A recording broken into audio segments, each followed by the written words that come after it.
Hi guys, today I'm going to try and give you a small guide introducing you to what is demand and how it works within SimCity 4 and how it works within SimCity 5, because it's basically the same mechanic. So let's have a look. Let's quickly start with the name, Townsville, that'll do. Alright, now straight away you need to open up the ICR indicator, which is your residential, commercial and industry. So once your RCI indicator is updated, because for some reason in SimCity 4 it takes a little while. At the start you see everything as like negative 6,000. You're just like, oh crap, what have I done? But don't worry about it. You can tell that there are three different colors: red, blue, and yellow, and these match up with the different types of land zoning: residential, commercial, and industry. Now residential is broken up into three different parts. There's residential low wealth, residential medium wealth, and residential high wealth. Commercial is a little bit different. There's two types. There's commercial services and commercial offices. Commercial services is CS and commercial offices is CO. Now services range from low wealth, medium wealth and high wealth, while commercial offices is medium wealth and high wealth. Industry is also a little bit different. It has four types: industry agriculture, which I'm not going to go into because it's not in SimCity 5 yet, but I doubt that it will be in SimCity 5 now, so we'll just carry on with our industry agriculture. There's industry dirty, industry manufacturing, and industry high tech. So let's get started by just building a small little town, and as I build my town, I will just go through and explain the different demands and how each one is influenced and what it means. Okay, so while I'm just zoning my land here, you can tell that there are three different classes of residential, and you're probably thinking, well, there's three different zone types, so doesn't that mean low density is going to be residential low wealth and high density is going to be residential high wealth? Well, not exactly. Now, this is because you can have a whole lot of rich Sims living together, and you can have a whole lot of poor Sims living together. Think of a big towering, really rich apartment in, say, New York City. A whole lot of rich people just stuffed in the same building together. Density means basically the amount of people you can have living in the exact same zone. So high density is a lot more people than low density, while medium density is smack bang in the middle.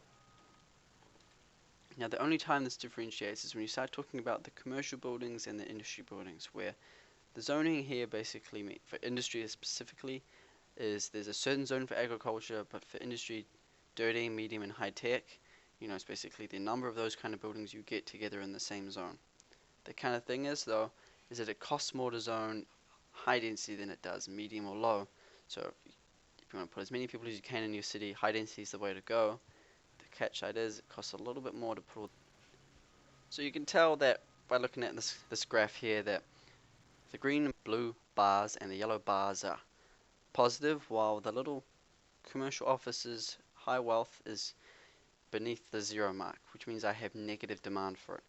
Now negative demand is bad. You want to avoid this as much as possible in Sims, because that means that type of commercial offices is just trying to get out of your city. Doesn't mean that they're there and they're just like, well, we don't want to build anymore. It means that there's negative demand, which means there's more people going out than there is coming in.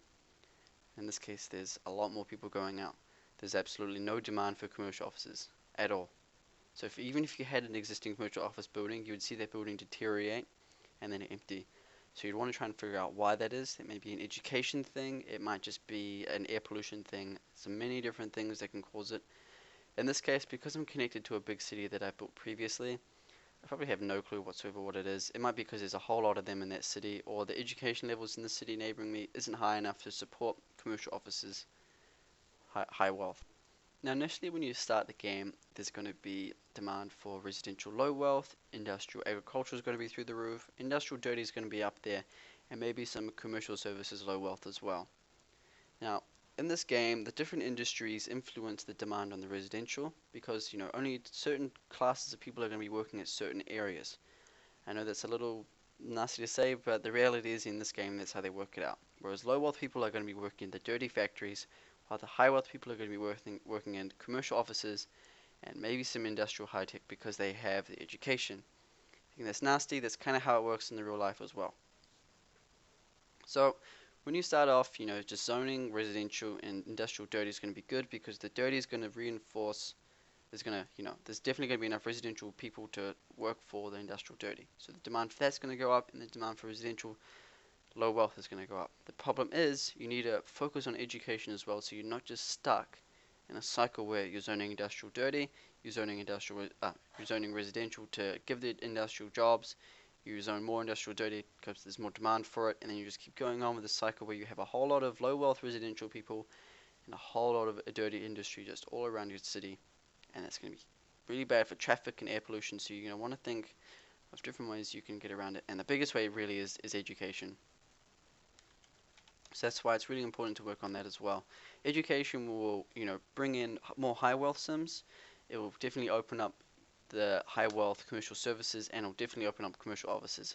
Once you get people educated enough, commercial demand will slowly creep up, because in the beginning of the game, there's not much of it, and it's really hard to get it up there because everyone starts off in this game with almost zero education. Alright, so I'm going to talk about the residential density right now. So the real idea here is that the highest densities is going to be towards the center of all your little education and your healthcare, because this is going to be the most amount of people straight away in the sphere of influence. Okay, so I've zoned my little town here, and you can probably tell the shading difference where I've put high density around the center and medium density on the outside of the center, and then right on the edges here I've got low density housing. So you can tell that I'm not trying to put the concentrations of the populations on the center on the outside, so it makes it more difficult with traffic.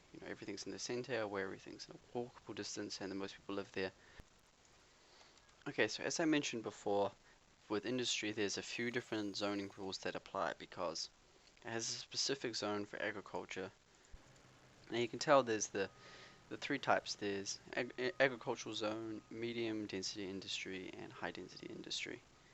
So high density industry is basically, I'm going to say this from experience from playing the game, it turns out to be mostly manufacturing and some high tech, but mostly manufacturing and industry dirty.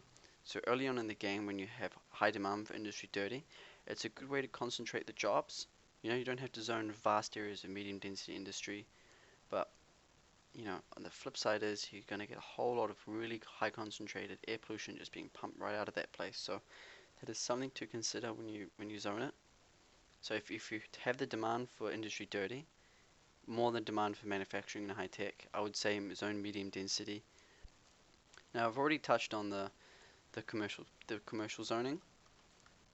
In the center I've just zoned high density around the parks and the train station, which will probably be the hub, and then medium density everywhere else, because later on in the game I can always just upzone that, make it more dense, which can be a little irritating, but it's not that big of an issue really when you just change the view to zoning, which can be done by clicking here and then zones, and then you just go straight to the zoning palette and you just zone it high density, whatever one is a different color. Okay, so I hope this introduction helped you guys understand the demand graph of this game, and remember the key things to remember are density does not necessarily mean the type of residential, commercial, or the type of demand is going to be fulfilled necessarily. High wealth isn't going to live in high density. Low wealth isn't only going to live in low density. That's something to remember, because if you try and fix it by saying, there's a whole lot of demand for low wealth people, we need to zone low density, but you're going to bring them in because the demand's there, but you could do it with high density as well. Same thing goes with commercial. Just look at the commercial surface, services and offers, and see what's demanded, and look at the zoning and think like, well, it's only low wealth, so we can just build medium wealth and save some money. Now, industry is the only one you really got to watch out for. Don't go zone agriculture and expect high-tech industry to work in there. I hope this tutorial helped you out. If you guys have any questions, just post in your comments below, and we'll try and get them sorted. I will definitely be doing one of these for SimCity 5 to go in more in depth with SimCity 5 and with how the street types influence density in that.